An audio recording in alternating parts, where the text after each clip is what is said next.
section on YouTube. The winner will be announced during the next day's broadcast. The Afia Morning Show 12 Days of Christmas Special lasts from Friday the 12th of December 2024 to Tuesday the 24th of December 2024. Terms and conditions apply. Proudly supported by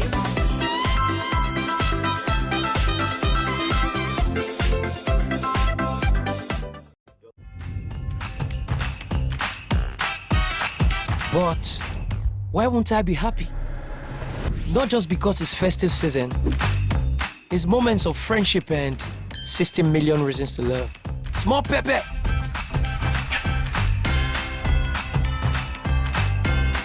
Babes, this dress is given. Don't forget the earrings. Those are 2 reasons already. The best reasons will make your heart beat faster. Come on! And make every laugh worth it. It's all about holding hands, sharing and enjoying happy times together. Have more reasons to be happy with Niger dramas, football, and more smiles on DSTV this festive season. DSTV, your home of entertainment.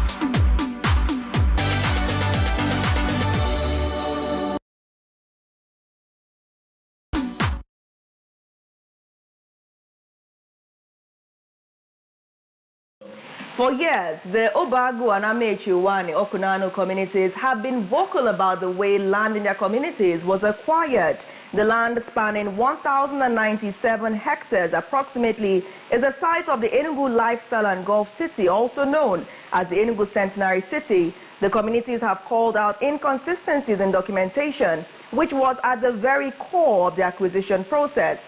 Now, the Enugu State House of Assembly has found inconsistencies in the said documents used for the land acquisition and presented recommendations, a highlight of which involves government intervention. To assess these findings and recommendations by the State House of Assembly, we are joined now by the Editor-in-Chief, SBS Great Interviews, former Commissioner for Information in Enugu State and an attorney at law, Ozo Igbonekwu Ogazimorah. Thank you so much for joining us today. Thank you very much. And good morning. Let's begin with a recap of the various findings and recommendations right before we get into it. Now, it was a lot of, should I say, it was quite a tornado at the weekend, especially at the Enugu State House of Assembly, advised the state government as a matter of urgency to set up a high-powered panel for the amicable resolution of the tussle in the communities. They also went ahead to reveal that there were discrepancies in the documents presented and that the communities proved beyond reasonable doubt that they were not carried along in the process that led to the acquisition of their land. They also cited discrepancies in the survey plan, which reads ENA 594 in 1985, whereas Enugu was yet bettered at that point in time. So these are issues that the communities have been raising for years. This conflict has continued, and now the State House of Assembly has cited those inconsistencies. What are the implications of this and your initial reaction? Okay, thank you very much. It has been a tough journey for these communities. And my initial reaction has 2 layers. One layer is, it is impressive. The other is that I am also skeptical. You see, what has been happening there, if you try to trace it, has this stamp of manipulation. And the more the lands there get higher value, the more intense the manipulation. You remember these communities had the intervention of the governor the previous governor, who promised to right whatever wrong. And then midway, he didn't write it. He actually intensified the hurt. When he caused the communities to yield certain land for settlement of some other interests, but which was not done.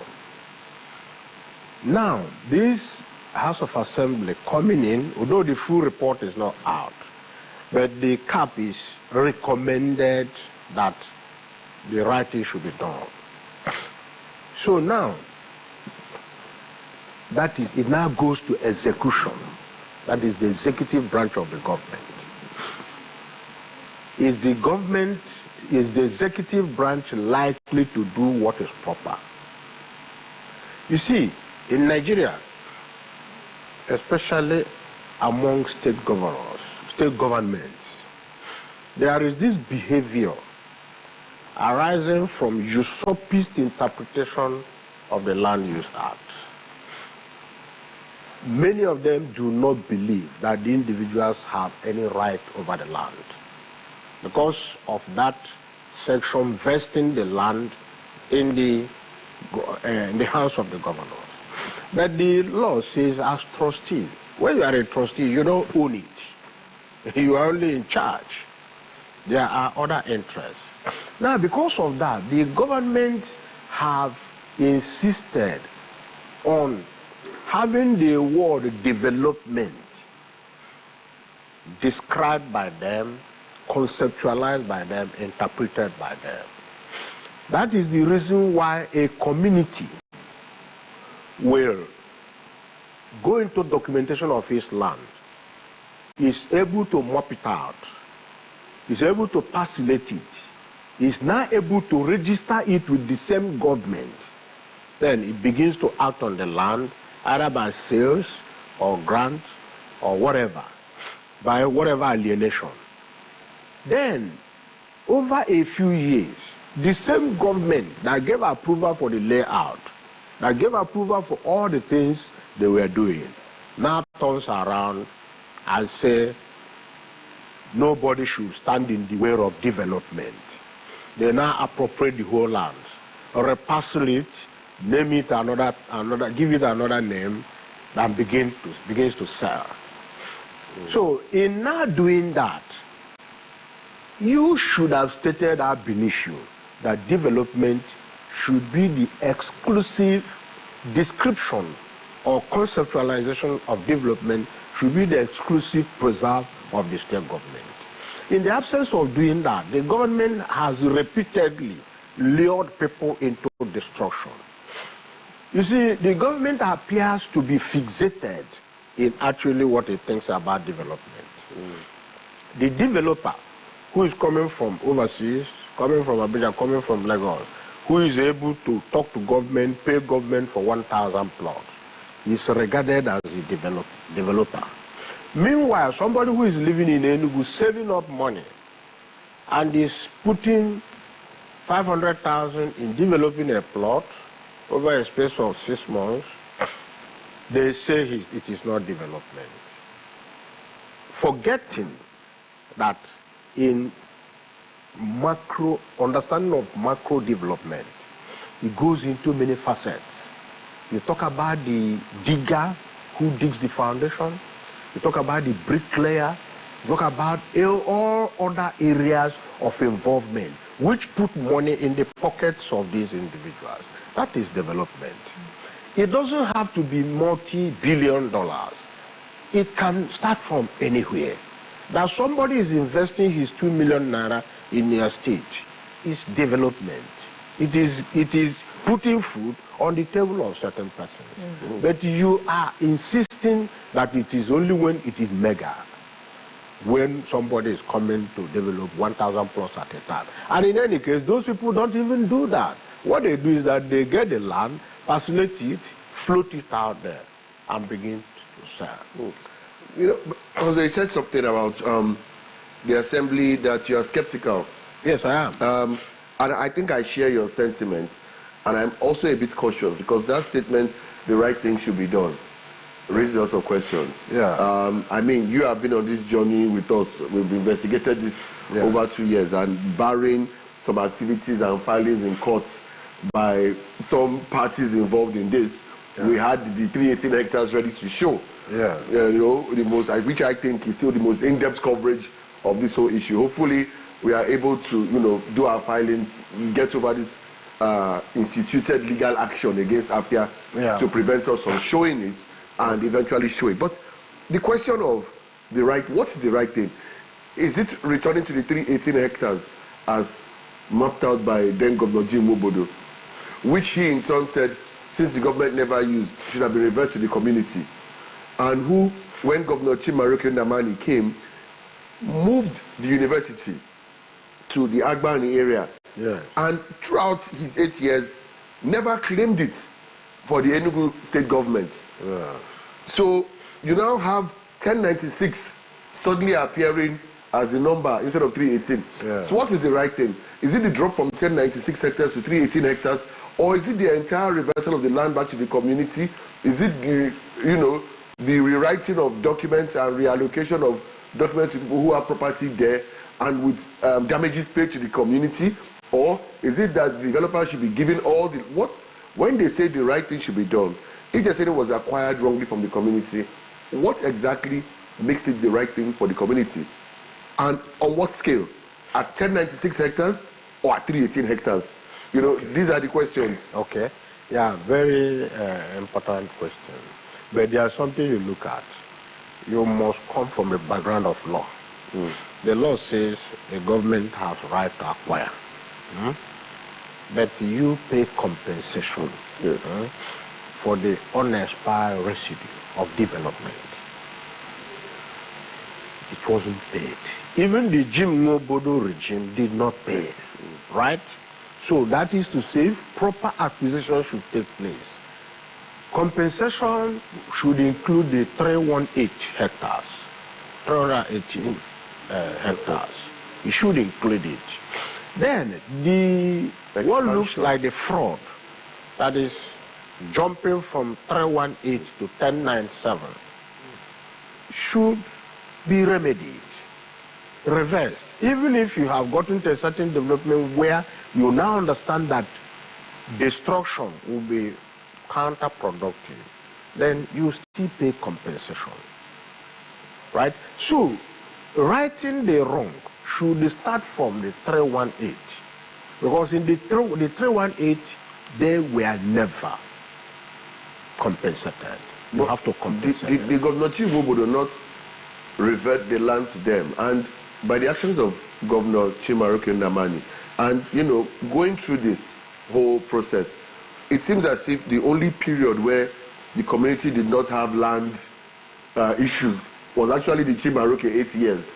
It seems as if maybe they got into a sense of security that, oh, the university has moved to Agbani. The government never came, at least by our investigations, never came and never made any claim on the land from 1999 till 2007. So, does that not already suggest that the land should just have been given back to the community? Yes. You see, the normal thing is that when you acquire and you keep it virgin for a certain number of time, you have to return it to the community. So indeed, it is deemed to have been returned to the community, right? So that one is settled.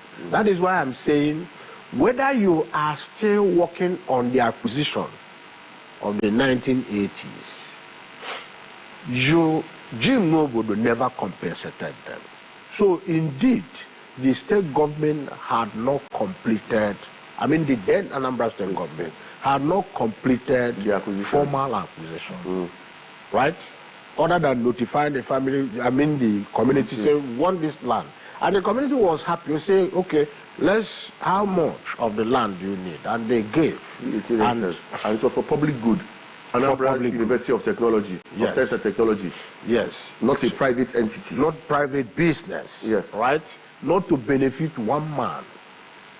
Not to give as gratis, as gifts to friends, but use it for the state. It was agreed. Now, at the point it shot to 1097 hectares, You now find out that before settling the 318, they've added more, and they still did not settle it. And you see the most curious thing about it, even where they say 1097, that 1097 was not made known to the people, the limit of 1097. Because if you say 1097, where is it starting, where is it ending? And that was why the people now got alarmed when they saw beacons even coming into their compound. Yes. And when they asked, they were told it's part of the acquisition. I have a question, to come in, because when it was being, reported at the State House of Assembly, it was said approximately 1,000 hectares. But what we know is the size is 1,097 hectares. Could that have been an omission? Because it is 1097, not 1,000, right? That aside, you may not be able to answer that, but I do understand that the land in dispute is 1097, though at the House it was read as 1,000. Now, there was also a discrepancy the House noted in the signatory on the survey plan, which is something that we've harped on. The person who signed, and if the person was actually in office at that point in time. We do have the Gazette, so during this show, of course, it will come up so that you can see for yourselves. Now, we're also looking at the recommendations. Now, the House of Assembly has advised the state government as a matter of urgency to set up a high-powered panel. Obviously, this could mean, or possibly it could mean, that they know the level of interest, the number of interests involved in this centenary controversy. So it's not just any kind of panel that should handle it. It should be one that is vested enough authority to do something. But we're looking at the recommendations of mediation, amicable resolution. But the communities have earlier said that they do not want they want the company out of their land. They've given enough time for discussion. Discussion has not happened. They don't want the company anymore because they feel like the company has disrespected them, of course, not just alone, but also the Enugu Capital Territory Development Authority, which they have accused of invading their land alongside the company and putting them through all this turmoil. So do you think that there is actually room for amicable resolution in this case? Yeah, at any point in any engagement, there is room for amicable settlement. What is important is the approach, the mind. What was the plan of the state government when he said it was going in to settle? You use the immediate past government to assess it. The communities wholly trusted, believed in the remediation process, but they felt betrayed. That was what they told me. They felt betrayed. Because at a stage when the government set up a panel led by a former commissioner, the other because of other interests, some other members refused having the report see the light of the day. That's the report. In fact, one of them told me that there was no panel report. Meanwhile, the chairman gave a report and signed. And I asked him, how did they come about this report? He was like, don't you know what is a report? We all have to agree. I said, I don't know your mode of operation. I don't know what instructions you were given. And when you are talking about, when the State Assembly says high-powered, how high-powered can a committee be? How do you achieve high-powered when the people involved are high-powered individuals? How are you sure the high-powered panelists would not also be some way or another linked to the Centenary City Controversy? Yeah, that's what I'm saying. What you call high-powered is subjective. Is it based on integrity of the persons? Is it based on the mandate of the government? These are qualifiers that are necessary. If you put in men who have the integrity, whose mind is on getting it right, to stop the tension, better. If the government says, no matter your personal background, no matter your personal interest, what we want is that we want these people at the end of 3 months, 6 months, to have a sense of fairness and believe that they have been justly served by the government, and they are protected. So it is a matter that will be settled by the empowering document. When the government says, you are a member, you are a member, you are a member, you are the chairman. Fine. What are we going to do? Do it. It's not when you set up a panel and then you'll be calling them on phone. When you are settling this thing, this man's land is somewhere. Please, can you excise it from this? Then it's no longer high power, right? Exactly. It's no longer high power. So you now have interest, protection of interest. The person who can do any renegotiation there has to be a person of high level of integrity. But is integrity enough in this case? Because we understand that it is full of interest. And we've seen police officers, at least one police officer who has been alleged to have died as a result of his going too deep into the saga. Is integrity enough? Yeah, integrity is enough because, you know, when you are trying to get something right, so satisfy varying interests, your job is to minimize the error level. Not that you can get it 100%. But when you minimize the error level, first of all, government clear-cut statement that the acquisition was not properly done. In the first place, the 318 was not completed, and it had been overtaken by time and ought to have reverted to the community. But now, the government still went in there. You see, the major problem of that enterprise, that business, was that the state government, which set it up, was using it to settle some friends. And those friends were not smart enough, or rather they were too arrogant to accept that the interests of the community had adhered there for a long time, from time immemorial, and you cannot just sweep it. If they had done the proper thing, that wouldn't have been a problem. Because already the government, the Land Use Act says the government can acquire, pay compensation, take care of all the other interests. Was that the only place or the first place government has acquired in Enugu State? No. It is because of the way it was started. Right. And now as the values go higher, the interests are strengthening. And let me tell you this. Over 70% of any person who is any person in Enugu State has interest there. Nambi. I mean, the thing is interest is the key thing at the end of the day. Yeah. Because you mentioned the fact that, you know, people of integrity need to be on this committee, and I agree. There's also the part of me that always is skeptical about everything.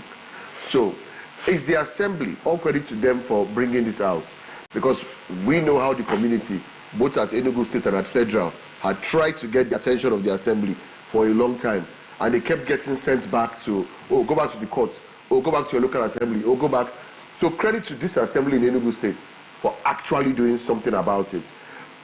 But now the question is, what is the motivation? Because we don't know that either. Exactly. There's this thing that happens in Nigeria where a thief is caught so that the loot can be given to another thief. Yeah. And, you know, so that's what somebody said to me over the weekend. Yeah. You know, I'm not trying to discredit the assembly, but what I'm saying is that the executive, the assembly, the judiciary need to be on top of this. It's a very good chance to set a precedent. All right. And it can, this can go a long way. And even Enugu has a lot of land issues, the Southeast in particular.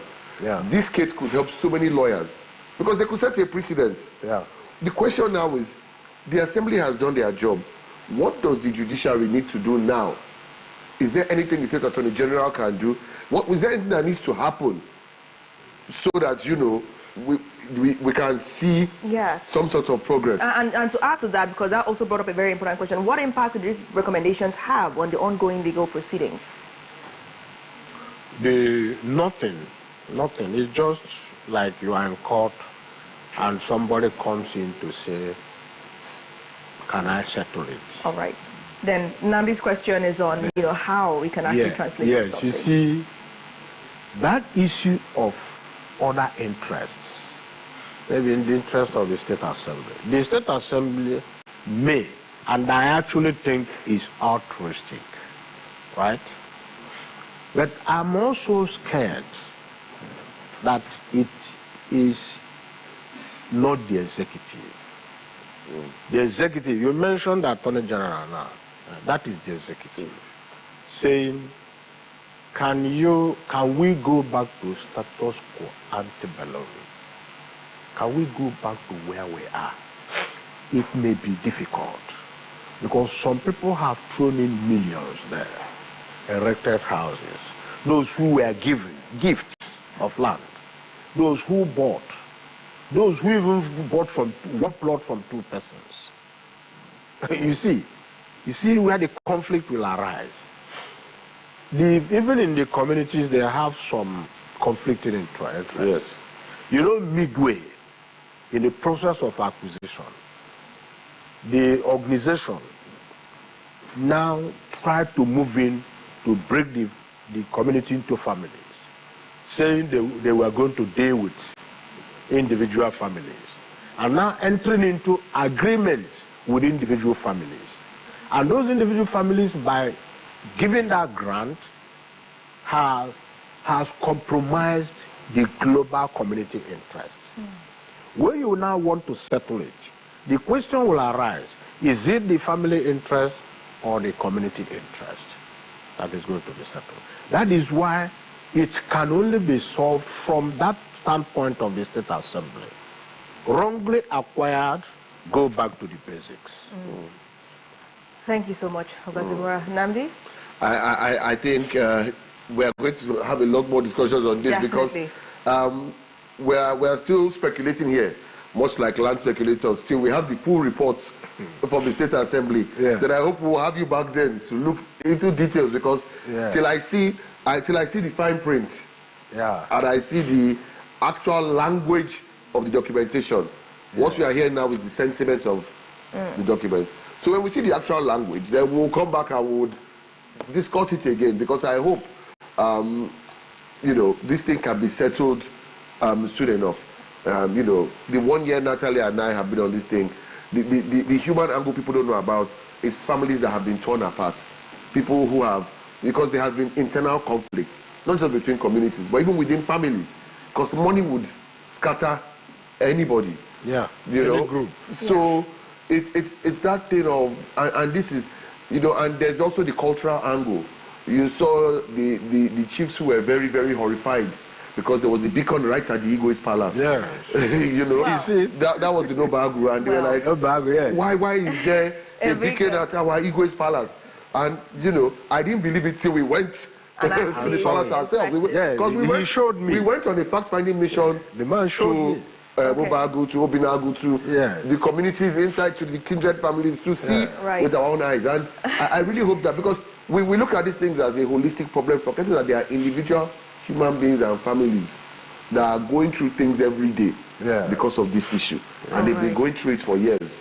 And that is the thing about that gets to me, because we have to forget our fellow human beings, that at the end of the day, even those like you mentioned too, that have sunk money into property there, many of them are people who is their pension, is their gratuity. A lot of that interest. They used to acquire, a lot of interest. That they used to acquire things there. So. All right. Thank you so much, Namdi. Thank you so much, Ogazimorah, for those valuable insights and assessing these recommendations. We'll continue to watch and we'll continue to follow, because a major complaint has been sometimes you see progress being made and all of a sudden, we heard that when we went to the communities, all of a sudden things just turn around. Nobody seems to care about the questions being raised. So we're still going to throw this open to anybody that thinks they have something to say about this issue. You can always reach out to Afia TV and join us on the Afia Morning Show, as we also take your views and your opinions. If you have something different to say, do well to reach out. Before we round up, I would like to now drop the question for today's 12 Days of Christmas special. So do well to go straight to Afia News on YouTube and comment what you think is the correct answer first.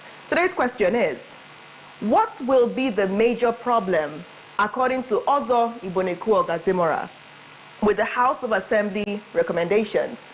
According to Ozo Igbonekwu Ogazimorah, what will be the major problem with the House of Assembly recommendations concerning the Enugu Centenary City Controversy? Nnamdi, what's up for grabs today? Chief Santa. I've been read today, but I don't have my Abriba Santa cap. I shot that. People gave me documents to file today, so let me go through and see. It looks more like money. No, I'm trying to see what I'll pull out and all this handwriting here. Okay, I've seen one.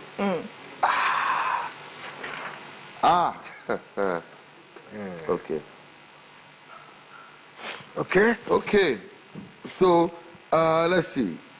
Miss Craft is offering one bridal fascinator to one lucky 2025 bride. And 20 red kiddies hair accessories at free consultation. And also today is different. For a first runner-up, one bridal fascinator. So we'll have two people, first and second commenter, yes, which is fantastic. So if you're a lady, he has proposed, or you want him to propose, you know, sometimes wearing these things ginger us to do the right thing. Bridal, even give someone, your sister is marrying, your cousin is marrying, come up, win it, have a nice gift for somebody, because bridal fascinators are not just worn by brides, they're also worn by girls at weddings. Exactly. I've seen many girls wear them, you know, the Ashwebi ladies, the friends of the bride.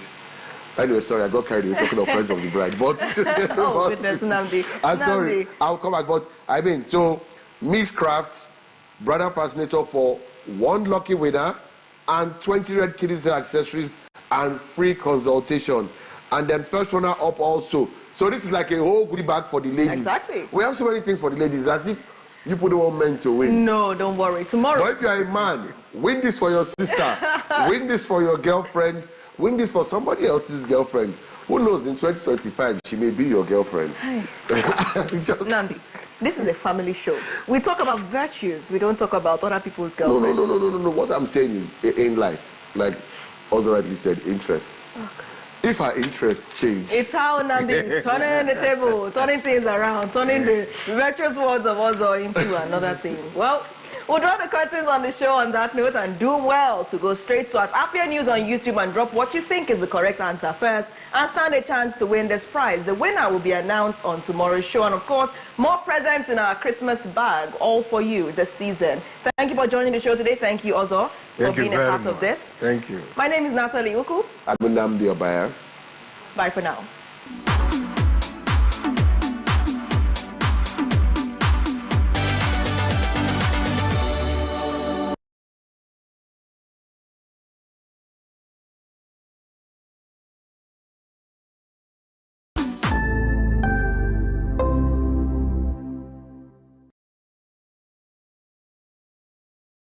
What are your thoughts on the spate of sex for grades in Nigerian universities?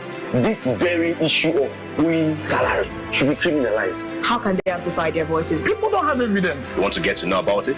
Have to stay tuned right here on Afia Morning Show to get the pulse and the feel of that.